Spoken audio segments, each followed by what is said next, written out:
Hi, everyone. Thanks for listening to my talk. My name is Kelsey Swyka, and I am a PhD candidate at Oregon State University's Hatfield Marine Science Center with Sue Spinagle and Bob Cowan. And I'm really excited to talk to you about what's been going on with anchovy in the California current. So forage fish play an extremely important ecological role in our coastal ecosystems, as we all know. They are charged with transferring energy from plankton to the upper trophic levels, including the seabirds, sea lions, and whales, and they're potentially a valuable resource for commercial fisheries. And similar to other eastern boundary regions, the California current is dominated by two primary forage fishes, sardine and anchovy.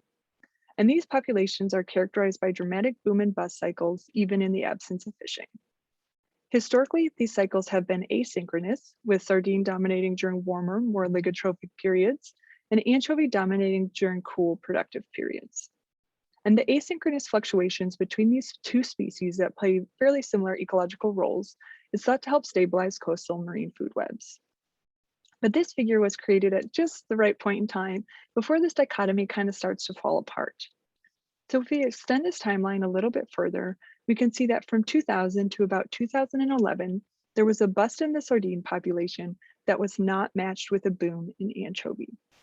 And then starting in 2014 and extending through about 2016, things really went awry when the California current experienced a severe marine heat wave. And during this time, sea surface temperatures were up to 6 degrees Celsius warmer than usual, and primary productivity was anomalously low in some regions. So based on this sardine-anchovy dichotomy that I previously presented, we would predict that sardine would dominate during these warm time periods, but that's not actually what we saw. Instead, anchovy have dominated in conditions that would not traditionally be associated with their success. Here, I'm showing the changes in abundance of northern anchovy and Pacific sardine from ichthyoplankton samples from the Southern California current, with the start of the marine heat wave indicated by the red thermometer. We can see a dramatic surge in northern anchovy abundance while sardine populations remained relatively stagnant during this time period. And this pattern holds in the Northern California current, where the mean concentration of anchovy was the highest on record off the Oregon coast in 2 out of the 3 marine heat wave years. So the recent breakdown in the anchovy sardine cold warm paradigm in the California current suggests that forage fish recruitment may not be a simple reflection of large-scale physical drivers. Instead, consideration of local oceanography and the trophodynamics is likely necessary to mechanistically relate survival and recruitment to the physical environment.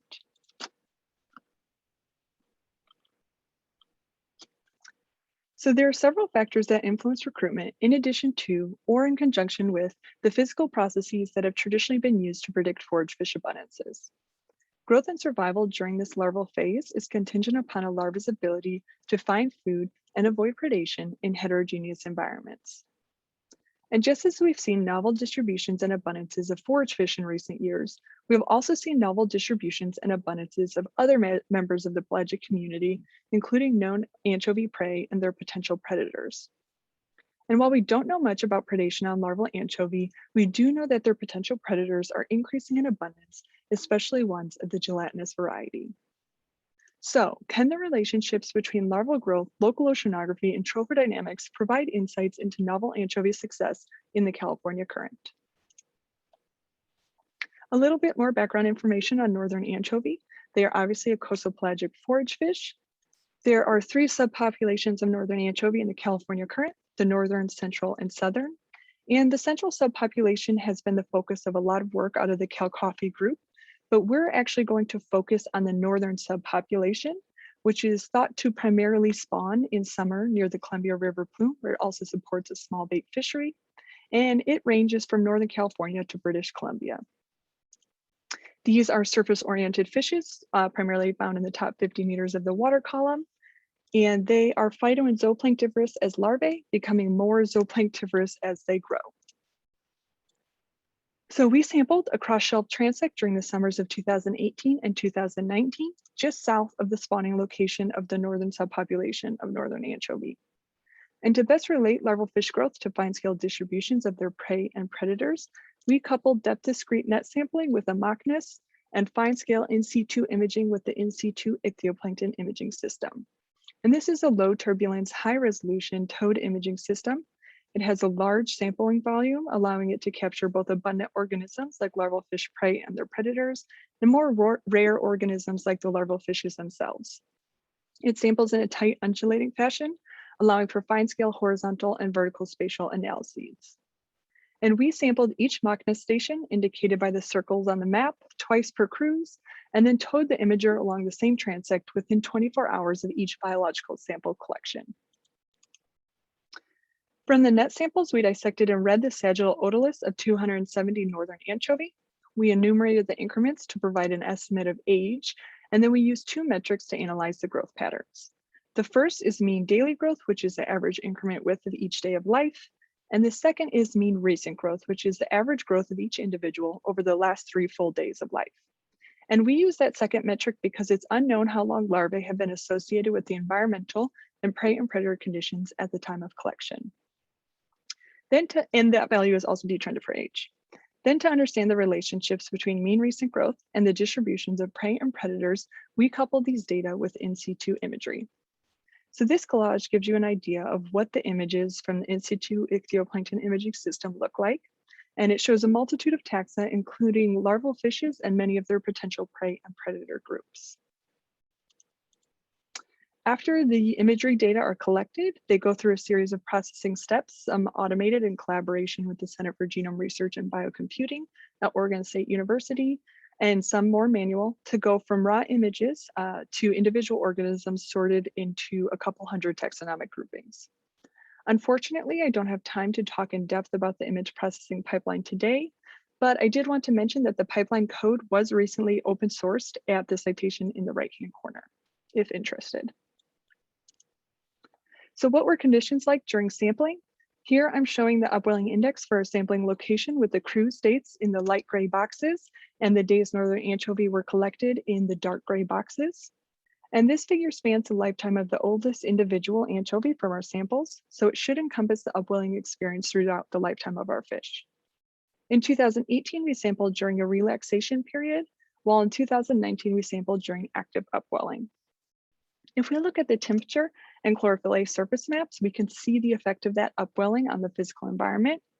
On the top row, I'm showing the temperature and chlorophyll A for 2018 and 2019 on the bottom row with relative anchovy catch overlaid on these surface maps. The cross-shelf differences in sea surface temperature and chlorophyll A align well with what we would expect based on the upwelling profiles. During relaxation in 2018, the warmer waters protruded nearer to shore, while cooler waters are advected offshore in 2019 during active upwelling. Chlorophyll A concentration is more widely distributed across the shelf in 2018, but is more constrained to the nearshore during the recent onset of upwelling in 2019. So due to low sample sizes at some stations, particularly in 2019, as you can see, stations were clustered based on physical parameters of temperature, salinity, oxygen, and chlorophyll A concentration to analyze the otolith-based traits.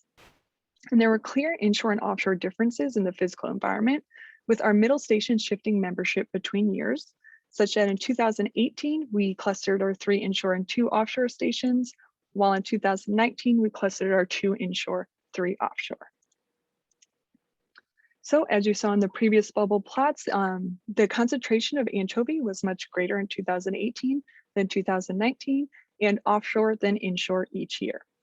If we look at the birth date, size, and age distributions of fish randomly selected for otolith analysis, we can see that larvae were born during the peak spawning season both years and within weeks of each other across years. And in general, the offshore larvae were slightly larger and older than the inshore larvae each year. And the growth rate of this population was approximately 0.58 millimeters per day, which is within the range, but on the high end of growth rates previously reported for northern anchovy. And while these anchovy were growing pretty fast, it's actually a little bit more complicated than that because their growth varied across space. If we look at the mean daily growth trajectories for each year, we can see that early larval growth was similar across space until about 11 days post-hatch when growth diverged, such that offshore anchovy grew significantly faster than inshore anchovy in 2018, whereas the reverse occurred in 2019 when inshore anchovy grew faster than offshore. So to try to understand the discrepancies in growth, let's have a look at the fine-scale distribution of anchovy prey and potential predators. So I'm going to go show a series of interpolated plots of the concentration of a select few prey and predator groups from imagery data during each year, with 2018 on the top row and 2019 on the bottom. The prey groups were selected based on diet analyses in the literature, and while we don't know much about zooplankton predators on anchovy, we selected ctenophores as a representative predator for this talk because their distributions mirror other potential predators in our samples, and they have been shown to feed on other fish larvae. So I'm showing the top 50 meters of the water column, but we're going to focus our attention on the top 25, where the majority of anchovy were caught during our sampling. And I have indicated the inshore and offshore designations of each year to help us visualize what prey and predator conditions were like in regions that conferred high growth. As a reminder, in 2018, growth was higher offshore, where it was higher inshore in 2019. So non-zooplankton prey were pretty widely distributed across the shelf in both years, but their distribution was a bit more patchy in 2018, while the background concentration was high across the entire transect in 2019. Interestingly, calanoid copepods were more widely distributed and in higher concentration in 2018, while they were primarily restricted to the nearshore region in 2019, which was the region that conferred high growth that year. Again, we see a very interesting distribution for ctenophores, with ctenophores almost entirely restricted to the offshore region of fast growth in 2018. In 2019, their concentration is also higher offshore, but they're additionally found inshore, which was the faster region of growth that year. So as you can probably tell, it's a bit difficult to discern the prey and predator concentrations and conditions that confer high growth based on visual plots alone. So let's model these data. So we used a GAM to relate the detrended recent growth of 270 anchovy to their potential prey and predator concentrations from ICES imagery data corresponding to the locations of each Mach Ness tow. We also included a mean upwelling experience, the mean upwelling experience throughout the lifetime of the fish, and a metric for early growth to account for serial correlation in an individual's growth as potential covariates. The non-zooplankton prey were combined due to collinearity, and the final model explained about 57% of the deviance. So low to mid upwelling, range upwelling had a pretty negligible impact on recent growth, but recent growth increased at the highest upwelling experience throughout sampling. While there was a significant relationship between relative recent growth and non-zooplankton prey concentration, this relationship encompassed zero throughout much of its range. And it should be noted that our non-zooplankton prey concentrations were high throughout all of sampling, so they may not have been limiting at any point in time, making it difficult to discern the concentrations that strongly affect anchovy growth. Low to mid-range copepod concentrations had a fairly negligible impact on recent growth, but recent growth increased at the highest concentration of calanoid copepods. And finally, relative recent growth increased with ctenophore concentration. And high growth associated with high predator concentration can be indicative of the selective loss of slow growers. More on that on the next slide. So our model results indicate that after taking into account upwelling, early growth, and prey availability, the fastest anchovy growth occurred at the highest concentration of ctenophores, a representative predator in this study. And this relationship can be indicative of selective mortality, whereby the selective loss of slow-growing larvae increases the apparent average growth rate of a sampled population of survivors. And while it's difficult to study the direct role of predation on larval fishes in nature, the selective influence of predators can be compared using otolith-based traits of a cohort tracked through time, or by looking at the traits of survivors, which is the old individuals, versus the youngest population in the initial population of young individuals. And we're going to do the latter and compare the two traits, size at hatch and mean recent growth, between the survivors, the oldest half of our samples, and the initial population, the youngest half of our samples. And size at hatch is a measure of the distance to the hatch check, which is often used as a proxy for maternal investment. I'll first show size at hatch and then mean recent growth.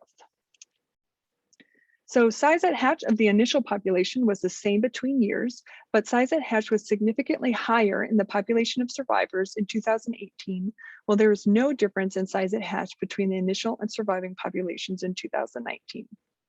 And we see a similar pattern when we look at mean recent growth across space. Here, I'm showing the detrended recent growth of inshore and offshore northern anchovy in 2018 on the left and 2019 on the right. Recent growth was faster in the surviving anchovy, both inshore and offshore in 2018, but there was no difference in mean recent growth between the survivors and the initial population in either location in 2019. So this suggests that there's interannual variation in selective mortality, which likely has implications for the growth and recruitment of northern anchovy. So in summary, anchovy growth is variable over relatively small spatial scales, but the regions that confer heightened growth differ between years. In 2018, we saw higher growth offshore than inshore, while in 2019, we saw higher growth inshore than offshore.